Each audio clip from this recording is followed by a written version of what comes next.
Nothing about it was easy. At that time, you're working under the state cannabis frameworks. They have different licenses for grow facilities, processing facilities, transport companies, retailers. We thought we'll just market to the alcohol consumer and get them to go to dispensaries. Turns out that's far, far, far more expensive than we thought. Our strategy with DTC, last year we were only in about 5 states with retail. We spent a lot of money on digital advertising, building our e-commerce business. And the idea behind that was, this is a really easy way to access consumers that we can't otherwise access because we're not in the market. Get them to try the product, understand the brand, hopefully like it, refer friends. And with every interaction we have with a customer, we get data.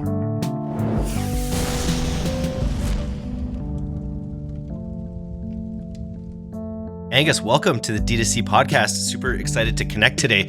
You've got a really interesting background, having gone from Tesla to THC. Can you maybe walk me through your hero's journey that brought you to building WYNK? Well, first, thanks for having me. Happy to be here. WYNK has a sort of long story for the THC beverage category. We started in 2020. We launched in early 2021. But the way that we came into existence is somewhat unique. My background's really in engineering and technology. I went to school at the University of Victoria, studied mechanical engineering. Right. That's how we were connecting on that. That's awesome. You don't often meet people from the States who come to Canada for university. I had a great time there. And I really liked the program at the University of Victoria because it allowed for a lot of internships during your degree.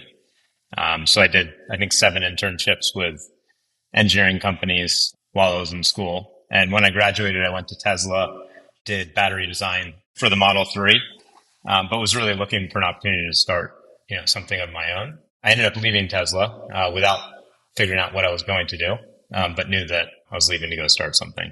So it was around 2020. I was looking at the THC beverage category in Canada and seeing it grow really quickly, but didn't see much going on in the US. So I was asking myself, why is this? I wasn't a cannabis consumer, but I was just looking at different opportunities.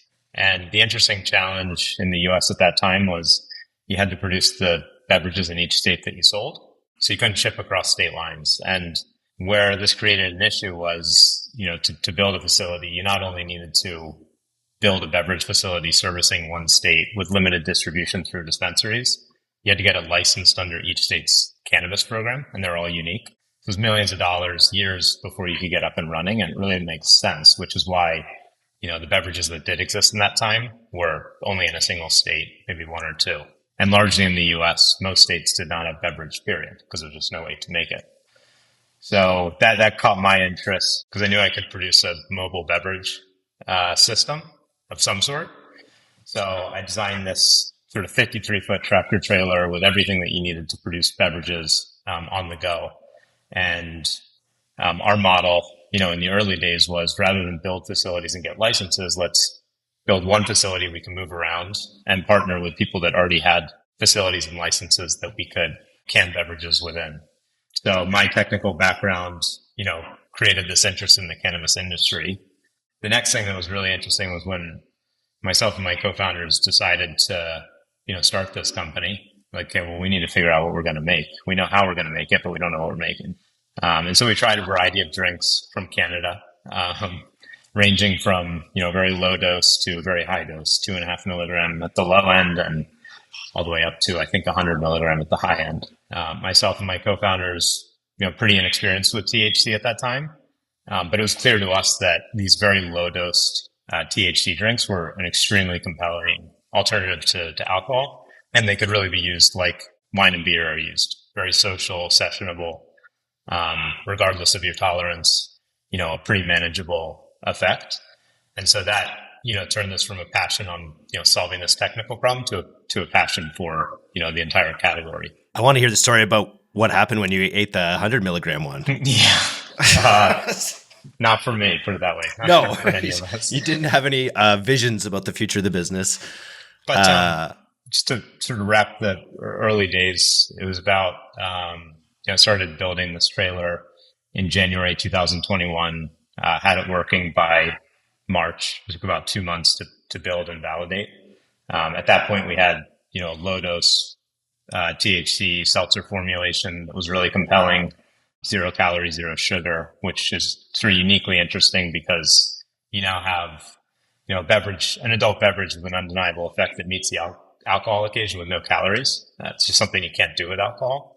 And then the name, we played around with a bunch of different names, but being geared for low dose, this idea of seltzer with a wink of THC or a low, approachable amount of THC, that's where the name WYNK came from. And then we did our first production run in Ohio in April 2021, and we were off to the races.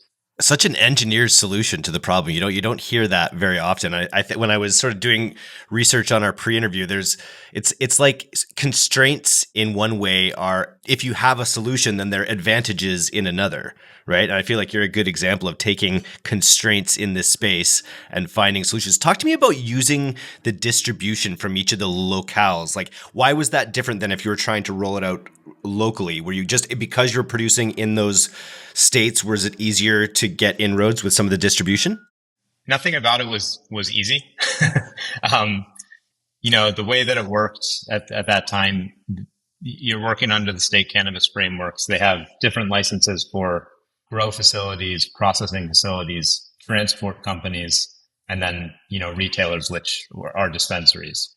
The other challenge was some states were medical markets where consumers had to have a medical license to buy.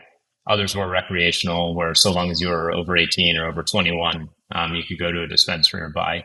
But the common theme was, you're working with an extremely sort of tightly constrained route to market where everything had to be tracked at each step and done under, a different license. So you're working with all these different parties just to get your product made and then to a dispensary. Biggest challenge was that there were very few in any given state. If you compare it to alcohol distribution, there were so few stores that could sell it. You might have 50 to 100 dispensaries in a market where you have 8,000 liquor stores. So, comparing sort of the early days of WYNK distribution to traditional beverage, extremely limited, extremely challenging. But, we found ways to overcome it and work within those systems and grow the business for, 3 years. And after 3 years, the rules changed, and we can talk about, what the business looks like today a little bit more. But it's hard to appreciate, how limited beverages were in the US at that time. This is something very unique. And two, our real angle was getting a monopoly in a variety of states. There just was no way for there to be competition unless they ran on our system. And that was what really excited us. Is if we can just make this technology work and show up in that market, we'll be the only drink there. And as people, I just think it's not people's first choice. People who are turning to THC, it's, smoking, it's eating, it's vaporizing.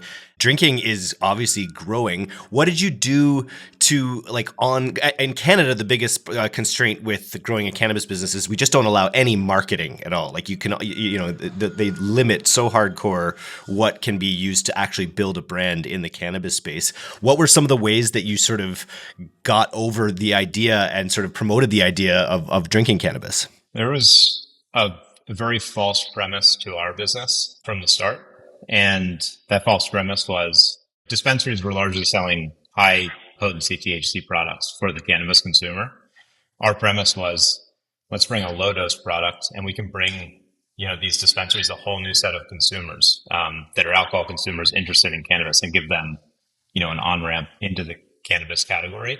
Marketing was somewhat limited in the US at that time. You could be very careful about what you said, and there were a lot of limitations on where you could place marketing materials, but you could do it. And so we thought, we'll just market to the alcohol consumer and get them to go to dispensaries and buy these low dose products.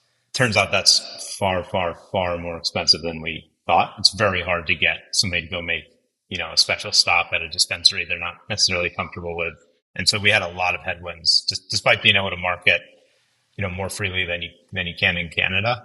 Still had a lot of issues actually getting that conversion to happen, getting that alcohol consumer to make the extra stop. And so what we ended up doing, while we were selling through the course of the first 3 years when we were selling through dispensaries, is we ended up just creating higher and higher dose products.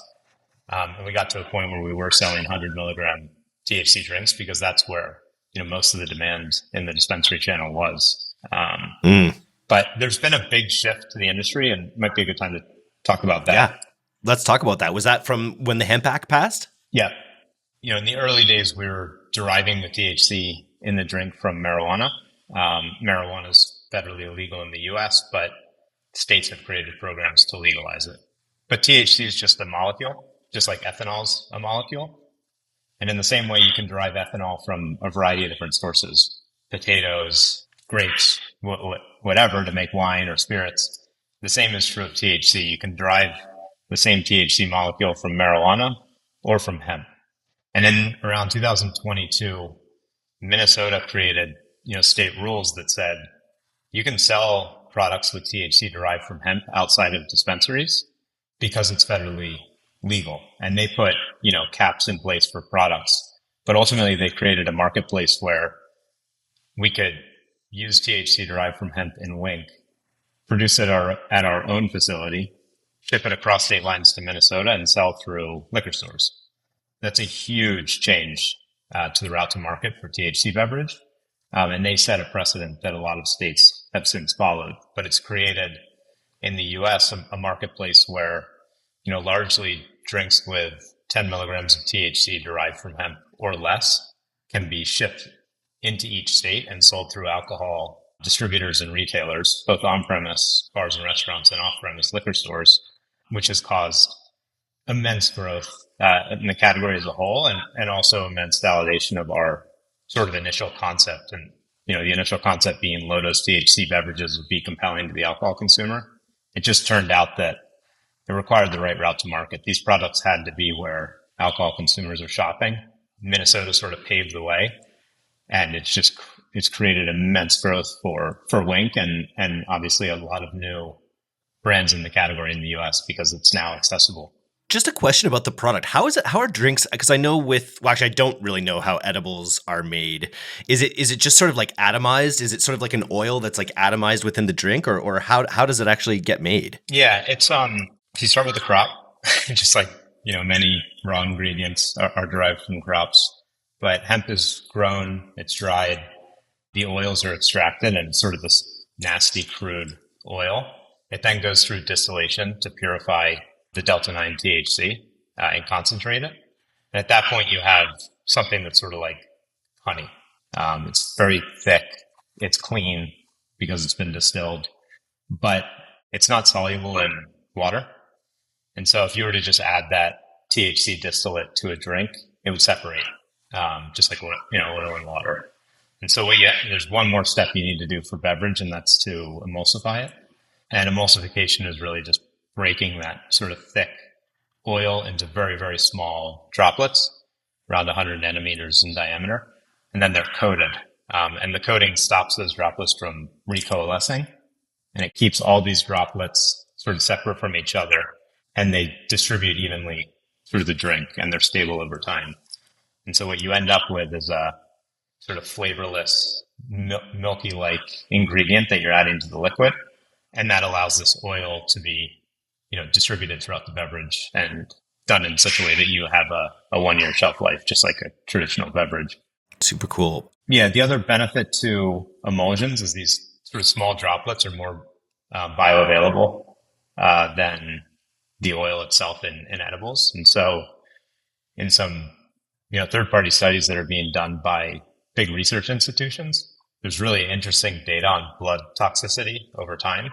And what it's showing is that THC emulsified and delivered through beverage has a much faster onset time than traditional edibles and a very reliable offset time. So these experiences that you hear from people about gummies and brownies, taking it, not feeling anything for 2 hours, taking more, and then being hit by, way too strong of an effect. Going to the astral realm. Yeah. What we're finding with beverages is it's much more rapid, much more controllable and consistent, which is great for the new consumer. For the alcohol consumer, right? Because that's what I think I was in the CBD space before this a little bit. And the hardest part about that is there's no feeling. There's no acute sensation. You can't tell that you've taken, and maybe your inflammation's down a little bit. But with beer, you have that first beer, you feel a buzz. And I think that's a really interesting point, that the way it's emulsified has that rapid onset. And also you want the off ramp as well, like you do with beers. Yeah. And the interesting thing in the data is the on ramp follows alcohol fairly closely. So when we say like consume this and control your experience in the same way you do beer, like have one, wait a little while, see how you feel, have another if you see fit. It's actually backed by, real data, and it's, very compelling to have another sort of psychoactive ingredient in a beverage that does sort of match the profile of alcohol. So did you retire the cannabis caravan? Yeah, it went through the first year. We had a team of 6 people with this 53-foot tractor trailer traveling state to state every week, maintaining inventory. So that we'd show up at a facility, we'd have things unloaded and set up in about 4 hours. We'd produce 20 to 30,000 cans a day and pack up and leave. So most of our production runs were 2 days. And then we'd go on to the next state, and we'd come back before they ran out of inventory. We started to outgrow that, so we built a second trailer. Then we had 2 teams, 2 trailers running. True traveling circus, like crazy system. And it was clear that, WYNK and our other brand at the time, Countdown, were growing, faster than we to be able to keep up with these trailers. And so we designed a next iteration of the technology. And the way that worked is built a machine that took traditional beverage cans, so just normal empty cans from common suppliers. And the machine would punch a hole in the bottom of the can, like a hole punch. It would then insert a one-way valve, this very small little valve that, the consumer would likely never even notice. And we'd fill them at our canning facility, undosed. So it'd have no THC in it, but it'd be flavored, carbonated, sealed. And we could do it at scale. We could do huge batches with very good sort of labor efficiencies. And then we'd ship those undosed cans that were otherwise complete to each of our markets. And in our markets, we had these small dosing machines. So you just take a case of 24 cans, undosed, put it in the machine, and it would just inject a small amount of THC through the valve and dose it. And then the product was ready for sale. So rather than canning in every state, all we were doing was just injecting a milliliter of emulsion into the can. And it made it so that we could, produce at scale at home. We'd have these distributed dosers in each state with our partners, ship the cans, dose them, and we're on our way. So that kind of took us to the next level of scale for the company. And then when Minnesota sort of created this pathway for a hemp-derived version of the product that had the same, flavor profile and effect, we started to switch our business model from selling through dispensaries, producing or dosing on a state-by-state basis, to selling through licensed alcohol wholesalers all over the country. So as the business exists today, we're producing everything dosed, THC derived from hemp at our facility, and then shipping to beer, wine, and spirits wholesalers who then efficiently get the product to retailers. And these machines that you built didn't exist before you, or did they? No. Was that solution where you could dose on premise? No, I literally designed and hand built all of it.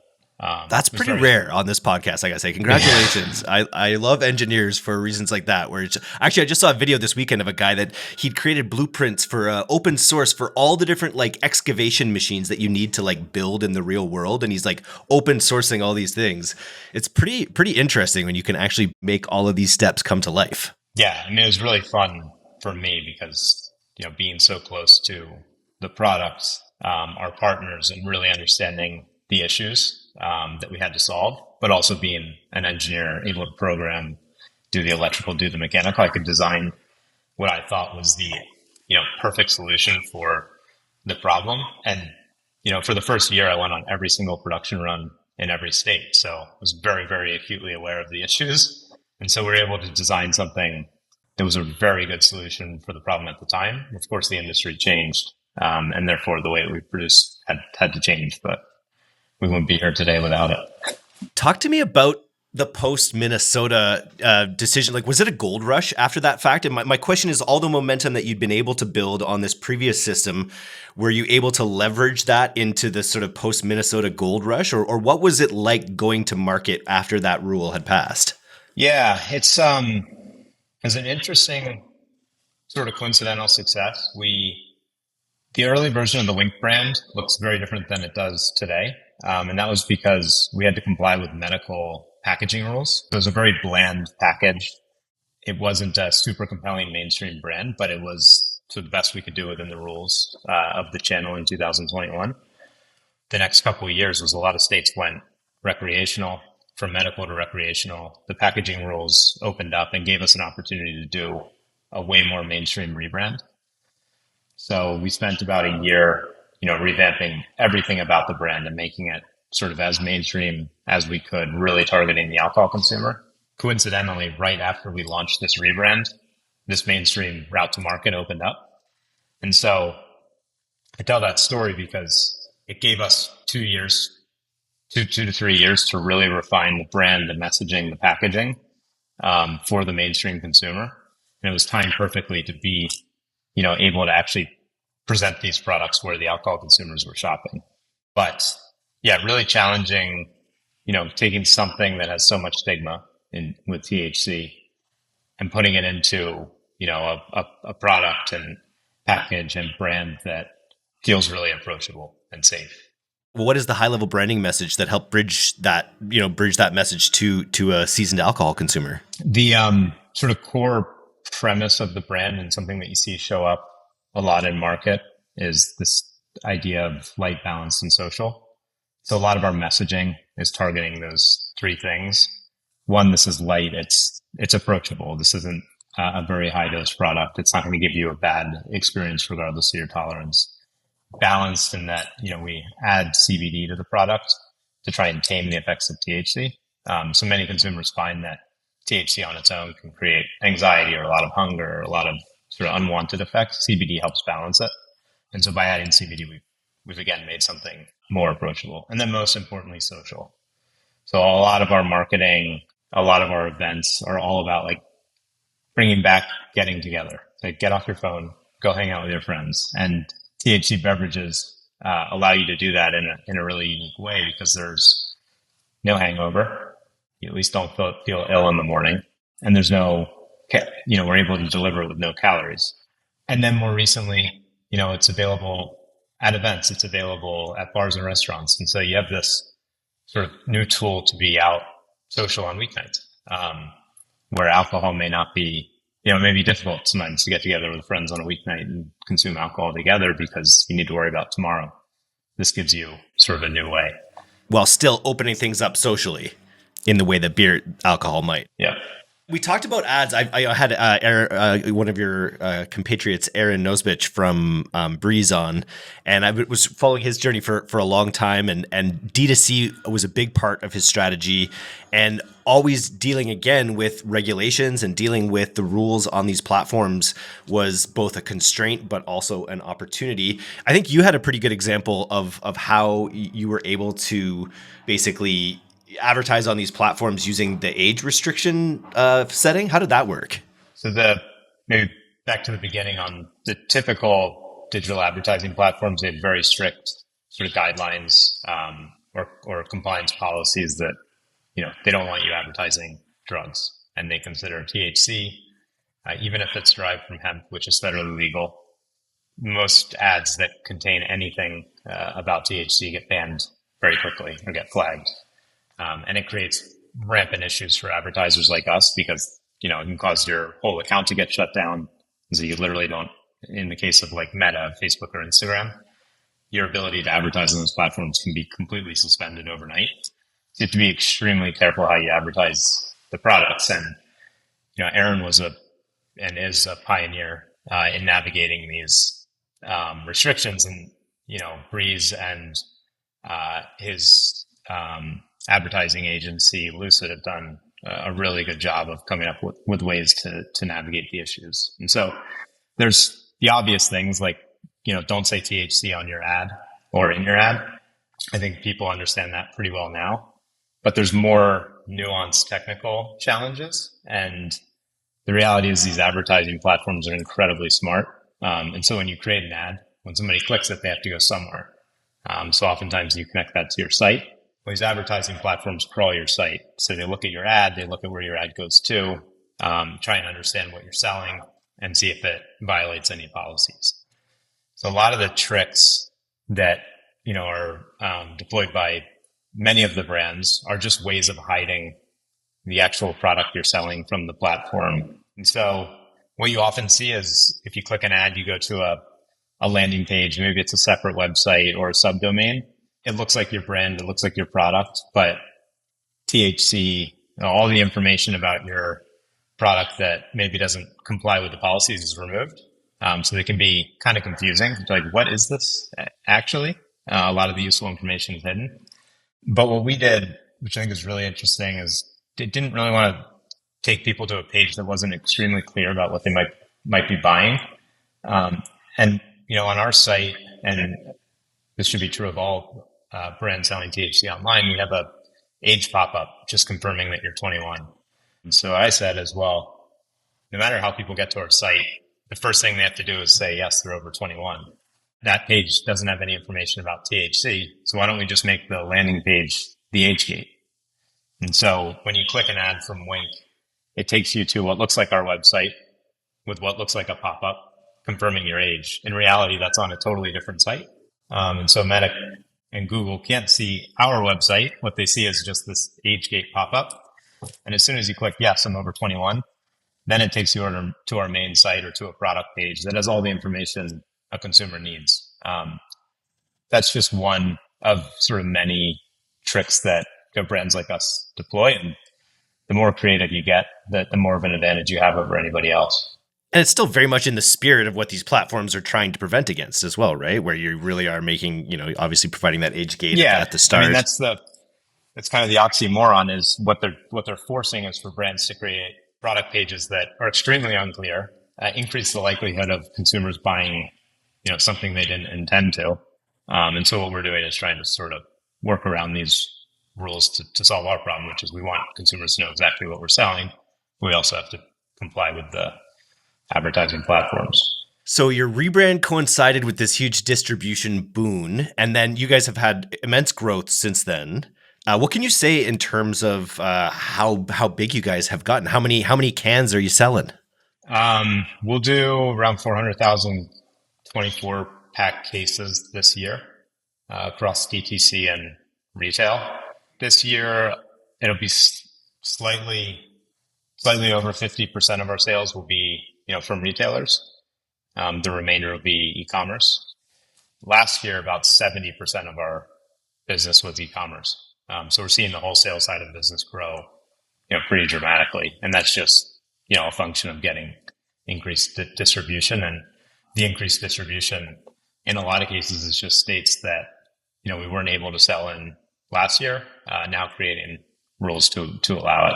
You just think the D2C is going to end up being a drop in the bucket eventually because people, 99% of the beverages they purchase are in liquor stores generally, right?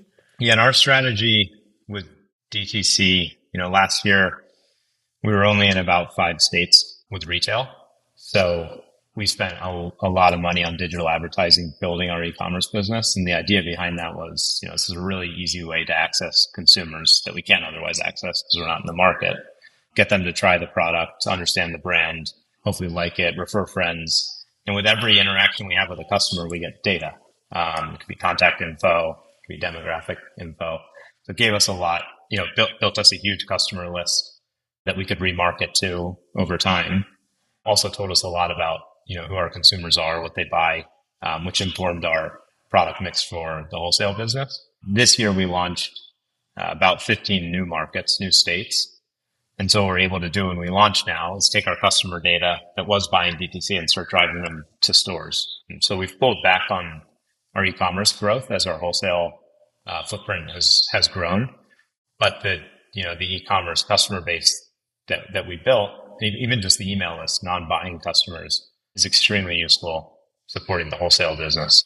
And then digital advertising, to me, is so interesting because you've got this sort of obvious conversion path to get people to buy online.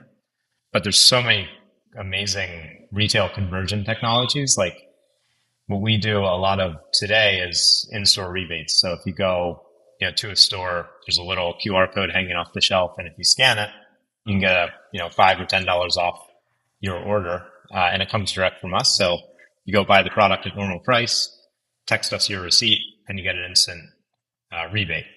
And so now we can drive where the conversion would normally occur online. Now we can incentivize and drive purchases in store.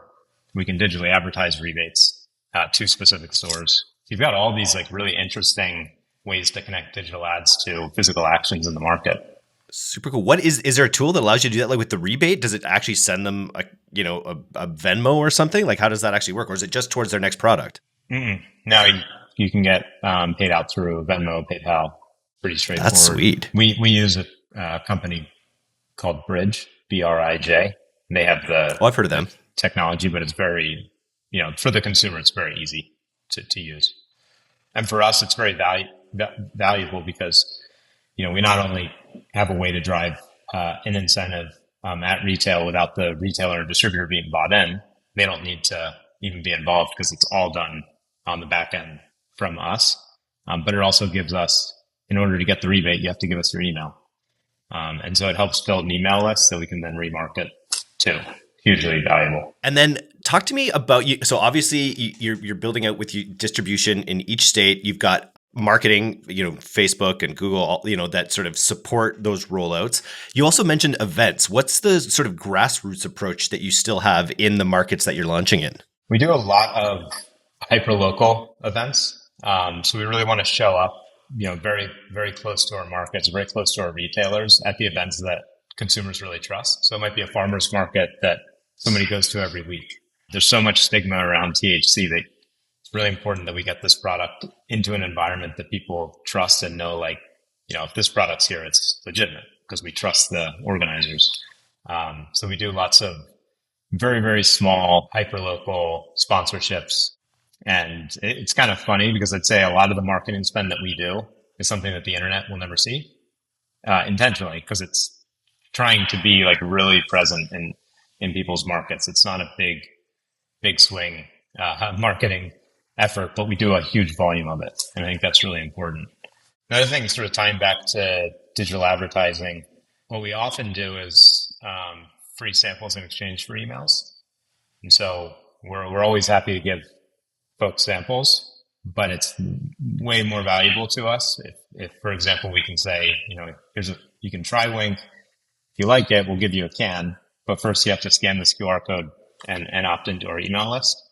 That gives us the ability to obviously let somebody try it, to decide whether they like it, then on an ongoing basis, be able to serve them continuous marketing incentives to buy, and really, retain that customer for life. So we do at any of these events a lot of sampling, but it's always tied to capturing an email. That makes sense. What about Amazon? When is Amazon going to start selling these products? Good question. I'd love to know. Yeah, it seems like a no-brainer for them. Yeah, they you can't currently do it. Excited for the day that you can. 99% of our online sales are just through our site, and it's because a lot of the third-party marketplaces still won't host THC products. Hope that changes soon. It's the next evolution. How I enjoyed my chat with Aaron about this because the thought process. It's hard to imagine how big the liquor opportunity is, or how big a small foothold in the liquor opportunity for THC beverages. How do you conceive of the opportunity that you have in front of you with WYNK here? The simple number that I always keep in my head is if THC beverages can capture just 5% of alcohol sales in the US, that's a $13.5 billion market, which sort of puts you like around RTDs, around energy drinks. Like it's fairly big. Then the question is, could it ever be 5%? And I think what's really interesting is talking to our alcohol distributors who have been carrying the product for a year and a half or 2 years. Some of them are seeing 20% of their total sales go to THC. And it's not all cannibalizing. It's incremental in some cases.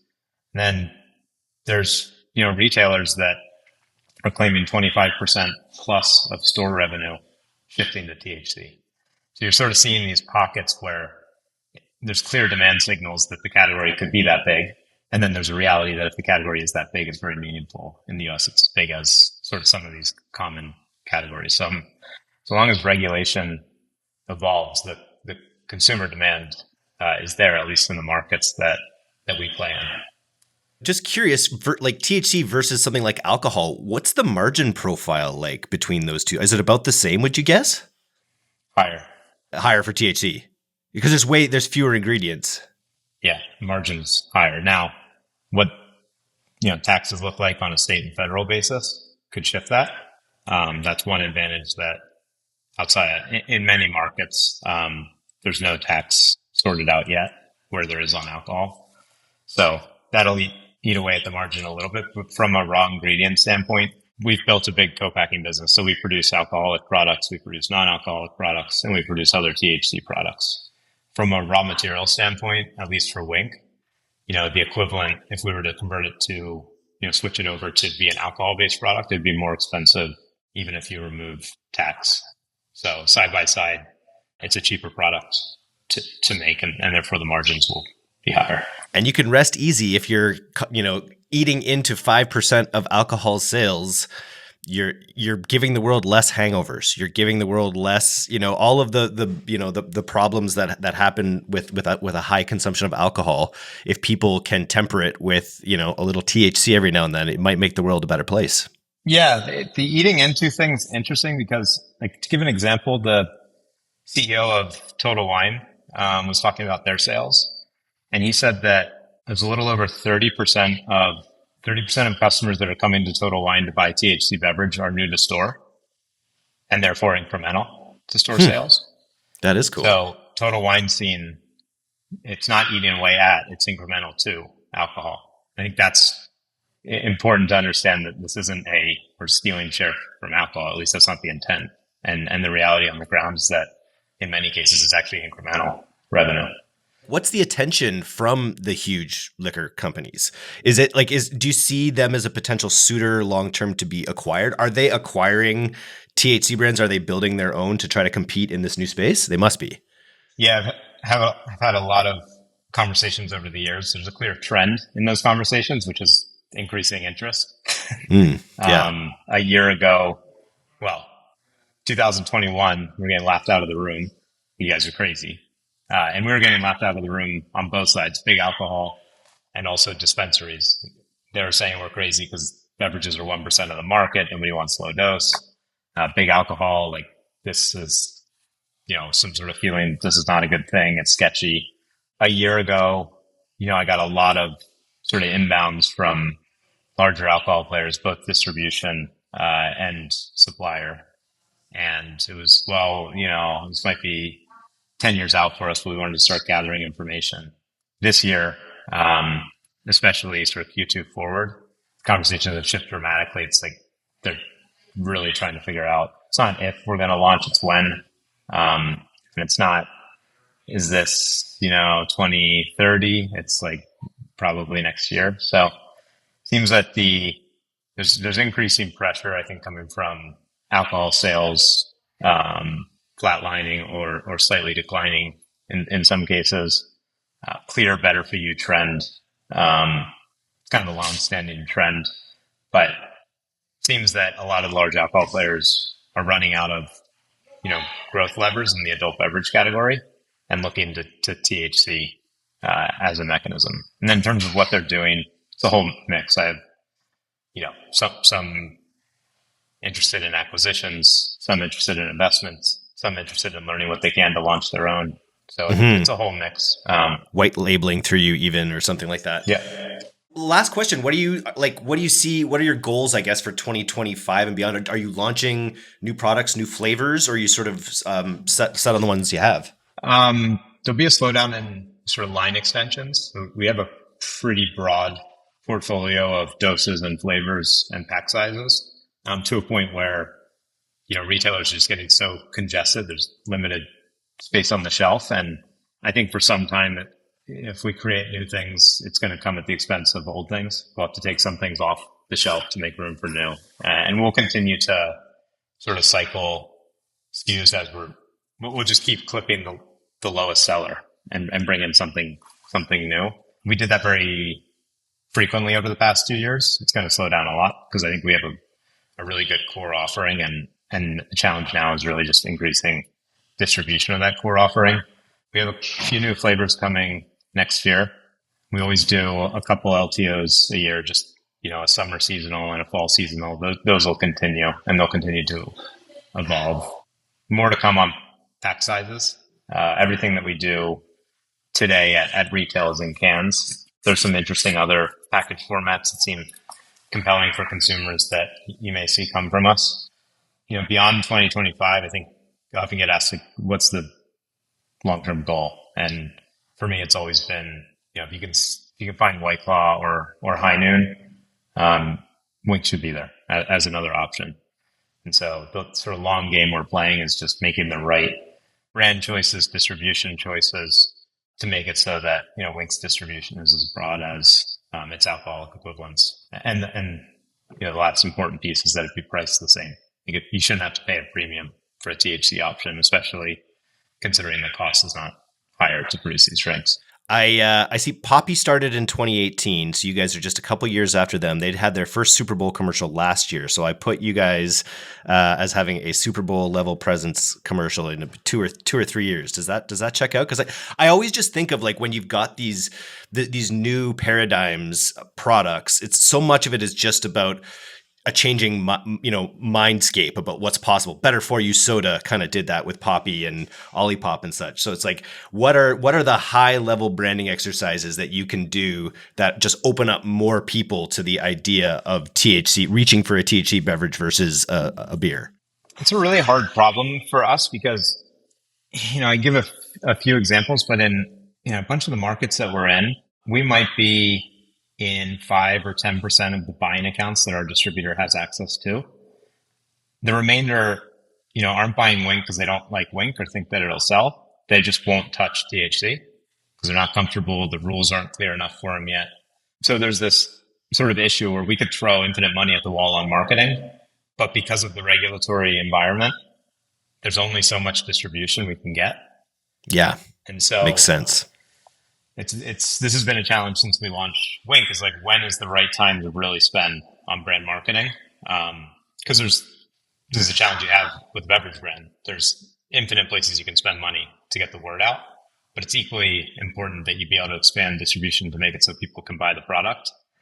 And there's a lot of headwind to expanded distribution. It's improving over time. This year's been a big shift. A lot more retailers are buying the category now. But there's still huge resistance. And so what it results in is, you have to be careful. It can be very, very inefficient marketing spend. So we're kind of weighing you kind of want to save some dry powder for when regulations, either on a state basis or federal basis, unlock and make it so that, if you do the right marketing, you create the right pull, you can get very quick store expansion. Unfortunately, no matter how good WYNK is or how much people love it, there's still these sort of underlying issues that are stopping people from buying the category as a whole. Hence the grassroots approach that you have to supporting the distribution channels that you have, which makes a ton of sense. Yeah. And so that's where, like, if we had the budget and the opportunity to do a Super Bowl ad next year, I don't know that we would, because I just think it's wasted unless something changes. So we're really, again, just focused on a lot of very small spends in a lot of different places that people trust, to just build that trust up, get them begging their retailers to change their opinion on THC and take the products, and we'll continue to scale it up as appropriate. Nice. Well, I look forward to continuing to follow your journey. Thank you so much for coming on the D2C podcast today. If people want to follow your journey, are you public on any of the platforms? Yeah, I'm on LinkedIn. I don't have any other social media, but if you want to follow the brand, we have a very active TikTok and Instagram. It's a really cool brand personality that I'm super proud of. So a lot of original content, original ideas, no AI generated videos. No slop. It's real people giving the real opinion on WYNK. So our handles at Drink WYNK, and WYNK's WYNK. Very cool. We'll have to have you back on in the future to talk a little bit more about the content strategy, because I think that's super relevant as well. But this is great. Thanks again, Angus. Yeah, thank you. It was great to meet you and good to talk.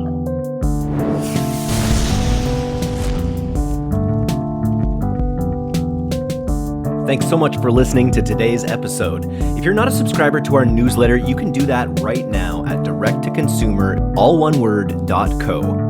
I'm Eric Dick, and this has been the D2C Podcast. We'll see you next time.